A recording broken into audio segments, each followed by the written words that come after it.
പ്രിയപ്പെട്ടവരെ, ഇന്ന് നമുക്ക് 21/6/2024 രാമന്തളി ഏറൻപുഴയുടെ തീരത്താണ് കവ്വായി കായലിൻ്റെ അതിമനോഹരമായ കായലാണ്. കായൽ എങ്ങനെയുണ്ടായിരുന്നു? കായൽ എങ്ങനെയുണ്ട് കണ്ടിട്ട്? നിങ്ങൾ ആദ്യമായിട്ട് വരികയാണല്ലേ അല്ലേ? നല്ല പ്രകൃതിസുന്ദരമായ, കേരളത്തിൽ വളരെ വ്യത്യസ്തമായ ഭംഗിയുള്ള ഒരു കായലാണിത്. കാരണം വെള്ളം കുറഞ്ഞ ഭാഗം നീന്താൻ പഠിക്കാനൊക്കെ പറ്റുന്ന നല്ല ഏരിയ ഉണ്ട്. ധാരാളം ആളുകൾ വെള്ളം കക്കാവാരാനും, കാരണം സേഫായിട്ടുള്ളൊരു കേന്ദ്രമാണ്. എന്നാൽ നമ്മളിപ്പോൾ ഇറങ്ങിയത് മുതൽ തീരുന്നത് വരെ നിലയില്ല വെള്ളമാണെന്ന് കാണും. കാരണം നമ്മൾ ആ ഒരു ക്വാളിറ്റി അയാളോട് കൂടി പഠിച്ച് വന്നതുകൊണ്ടാണ് നമ്മളങ്ങനെ ചെയ്തത്. എന്തായാലും 1 കിലോമീറ്റർ നീന്തി കയറിയിട്ടുണ്ട്. മോൻ്റെ സ്കൂളൊക്കെ ഒന്ന് പറഞ്ഞ് പരിചയപ്പെടുത്താം. താജുലുലാം, വളപട്ടണം. ഓക്കെ. പേര് എന്താണ്? ഉമ്മേൻ്റെ പേര് ദിൽഷാന. ഉപ്പ എവിടെയാണ്? അബുദാബിയിൽ. ഇപ്പം എന്തായാലും നിങ്ങളെ പ്രത്യേകിച്ച് അഭിനന്ദിക്കുന്നു. കാരണം എനിക്ക് വന്ന് കഴിഞ്ഞപ്പോഴേ തന്നെ ഇതെല്ലാം വേണം, എനിക്കൊരു ഫ്ലോട്ടിംഗ് പഠനം വേണം എന്ന് പറഞ്ഞു വന്നിരുന്നു.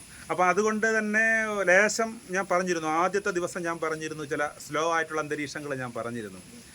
അപ്പോൾ അത് നിങ്ങളുടെ ആ ഒരു എല്ലാം വേണമെന്ന് പറഞ്ഞതിൻ്റെ താല്പര്യത്തെ അടിസ്ഥാനപ്പെടുത്തിയിട്ട് ഞാൻ പെട്ടെന്ന് കൊണ്ടുപോയത് കൊണ്ട് തന്നെ ഇപ്പം ഇന്നലെ 1 മണിക്കൂർ 1000 ബ്രീത്ത് നോൺ സ്റ്റോപ്പ് എടുത്തിട്ട് വന്നു.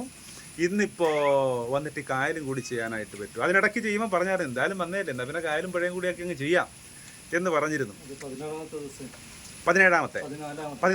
സാധാരണ നമുക്ക് 15-നാണ്, 10 മുതൽ 15 വരെയുള്ള ദിവസങ്ങളാണ് 1 മണിക്കൂർ നോൺ സ്റ്റോപ്പ് ഫ്ലോട്ടിങ്ങിന് പറയുന്നത്.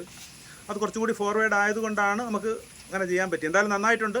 എന്നാൽ ഇനിയും പ്രാക്ടീസൊക്കെ ചെയ്തുകൊണ്ടേയിരിക്കണം. ഇതിപ്പോൾ സ്വപ്നം കണ്ടതുപോലെ ആണ് നമ്മൾ കായൽ നീന്തി. അപ്പോൾ ഇനി കിട്ടുന്ന സമയങ്ങളൊക്കെ സ്വിമ്മിങ്ങിന് വേണ്ടിയിട്ട് ഉപയോഗപ്പെടുത്തണം. എങ്ങനെ ഉണ്ടായിരുന്നു അഭിപ്രായം? എന്ത് പറയാൻ? നല്ല സൂപ്പറായിരുന്നു.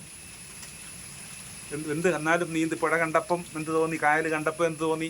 നടക്കുവോ? ടെൻഷൻ ഉണ്ടായിരുന്നോ? ടെൻഷൻ ഉണ്ടായിരുന്നു. ടെൻഷൻ ഉണ്ടായിരുന്നു.